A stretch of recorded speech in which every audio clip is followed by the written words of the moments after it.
On your own? No neighbors? Okay. Try to figure this one out.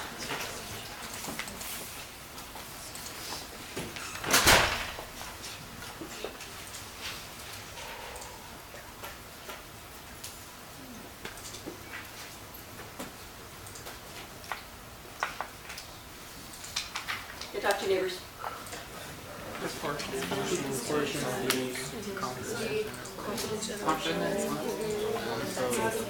so the claim equals 40. Is it a mean or a proportion? Proportion. Proportion, how do you know? It says proportion, great. C test. Is it, so it's a Z, good. Is it a mean, is it a hypothesis test or confidence interval? Conference. Confidence interval, how do you know? Estimate. It says estimate, great. Now, here's the thing about it. If you have a confidence interval, and there is a how many, or how large question that goes with it, then it's a special case of the confidence interval of the minimum sample size. Do you guys understand what I'm saying? So when you have a confidence interval, you should double check and see if there is this how large or how many thing going on. Do you guys understand what we're saying? If it says how large should the sample size be, then that's saying what's the minimum sample size. Where do you find that? Where do you find that? On the sheet. This is a minimum sample size because it says how large. So it is a proportion. Is it the top or the bottom? Bottom. It's a confidence interval, so it should be on the left side. And is it one sample or two? One. So see right here where it says min sample size? Everybody see that? Right there, that's your formula. Done. Yeah. Would it ever ask us to find an N for two samples? On the Nope. test? Absolutely not. Yeah. Could we do one of those problems? Yes. Because I'm very It's. I think there's one on there. I think. There's one. There's one on there. Number two. On what? Don't say which one. There's a problem, and of the things I gave you to do today, that's in there. So we have just a few more. Oh, we actually have a few more. We have like 5 more, 4 more, 5 more. Okay. So 20 seconds with your neighbors, or 20 seconds by yourself. Sorry.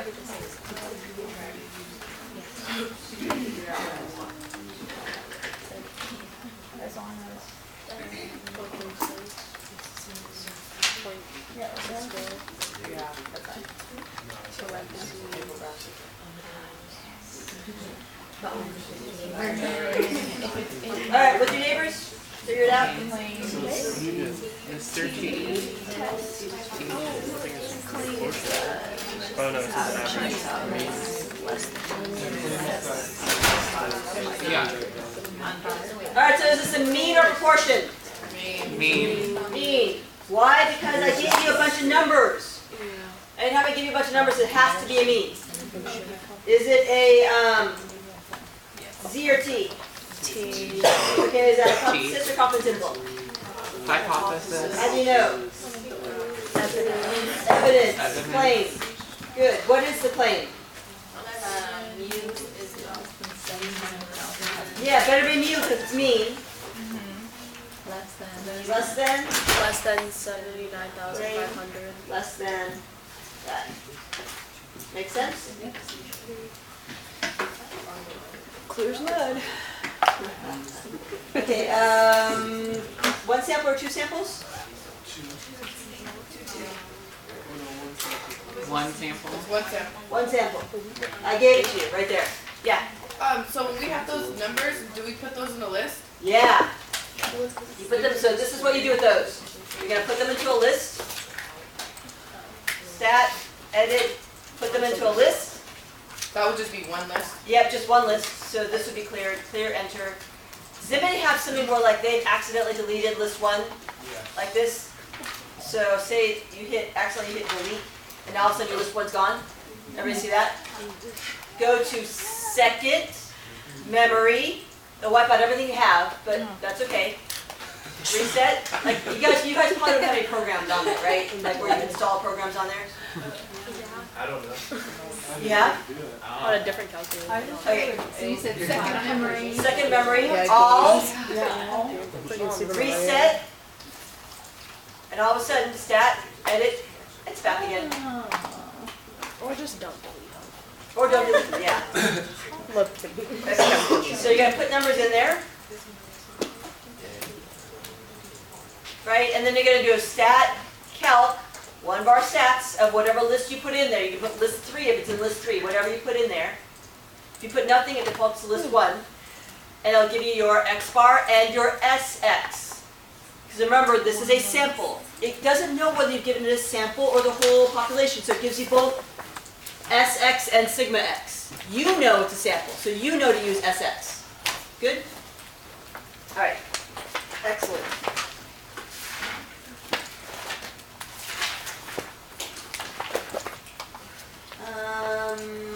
Hold on, let's not do that one.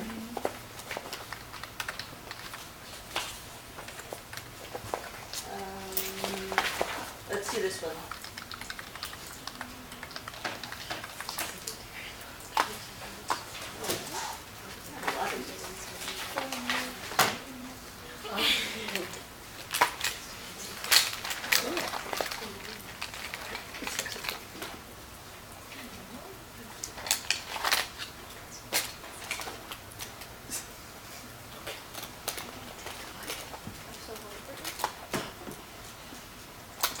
Which one's this one, guys? Mean. How do you know it's a mean? It says average. Good.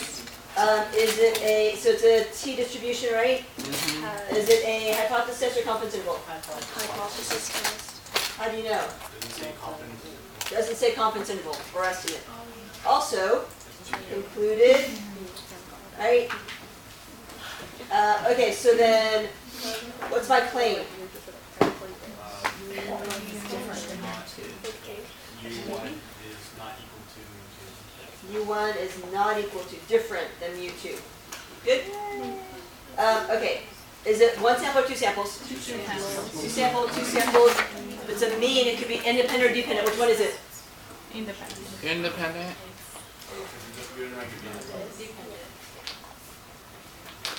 Talk to your neighbors.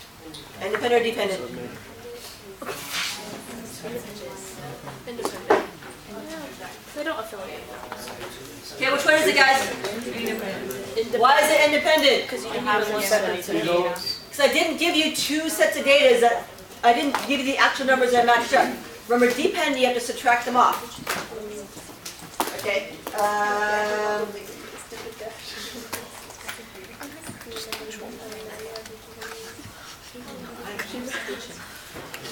gonna get older. Identify everything. Exactly. Yeah, I'm gonna get the text and be like, can we do that again? Yeah. Two more. Go. Try to do it on your own.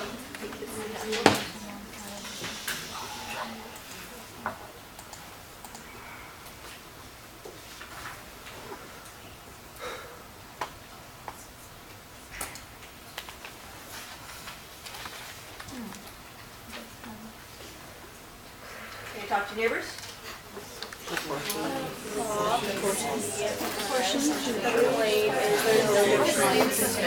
So it's which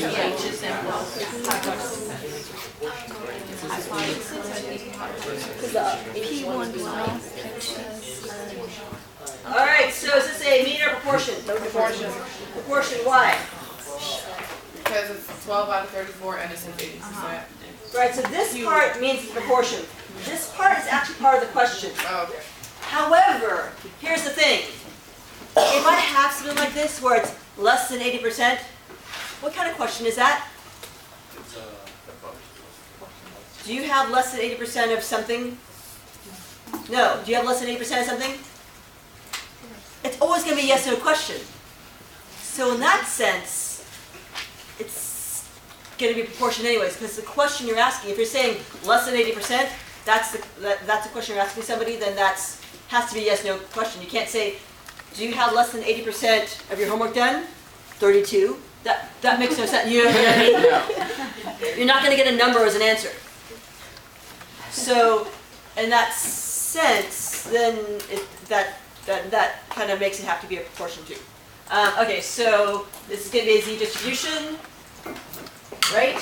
Yeah. And is it a test or a confidence interval? Test. How do you know? Says test. Says test. There we go. What is the claim? That there's no difference in the proportions. P equal is not equal to P2. Yeah, so it's going to be P. P1 is not equal to, oh, it is equal to. The claim is no difference. Yeah. You guys see the difference? Yes. No difference Oh, means they're yeah. the same. So this is, how many samples is this? Two. It's a proportion, so there isn't this independent dependent thing.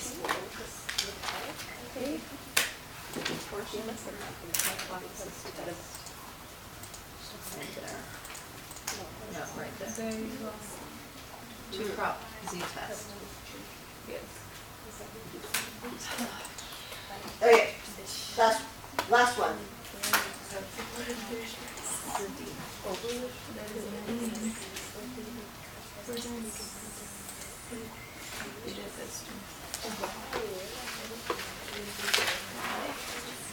The very last one of the day. Everybody do it.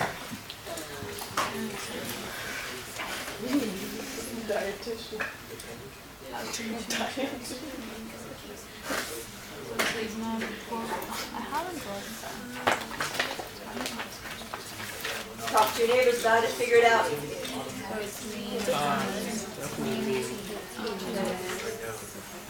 Oh, yeah. And also, Yeah, dependent.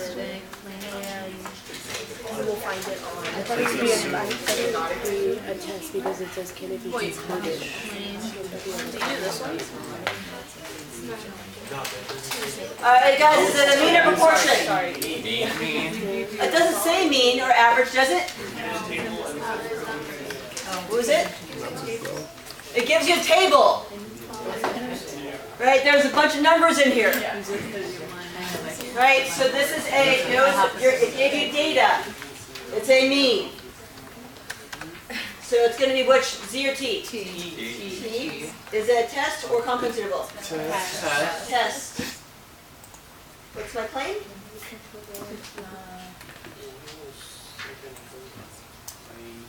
Is Not equal to. Kennedy concluded that what? yeah. Cholesterol has been changed. What does that mean? not equal. Yes, what's not equal?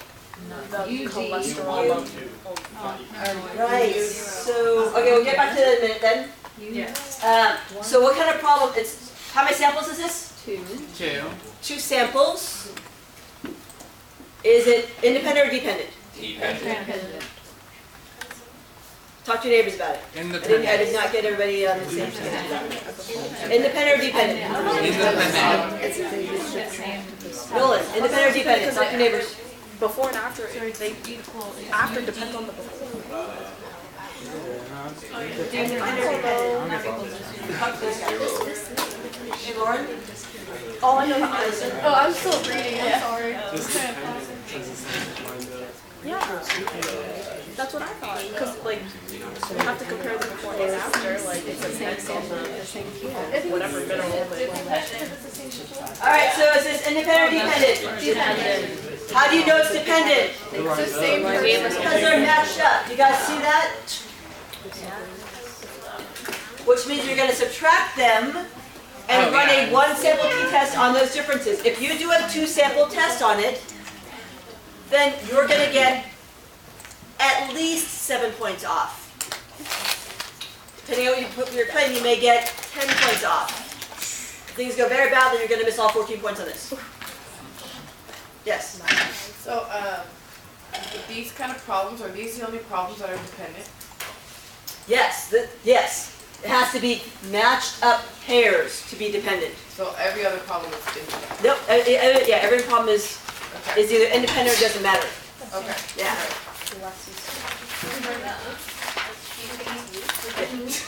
Yeah. Right. Well, so what they mean by independent is, guys, when you take your first sample, Then when you take your second sample, is your second sample dependent upon what you picked on the first time? Or is it independent? You just pick it. Depending. It's dependent because if I pick this guy, I have to pick his partner. I don't have a choice of who I pick for the second one. Well, it's the same. Right. Right. If I pick all of you guys and I take your test on exam 1, then I have to pick you guys for exam 2. I can't pick someone else. I can't compare Brandon's score on exam 1 to Pam's score on exam 2. I have to compare Brandon's score on exam 1 to Brandon's score on exam 2. Do you see what I'm saying? They have to have a relationship. So the second group I pick is dependent upon who I picked the first time. I have to pick the same people. Or someone related, like President. presidents and their opponents, or like somebody and their sibling, right? It has to be like that. So that's what makes it dependent. And remember, dependent is weird. What's the claim for dependent?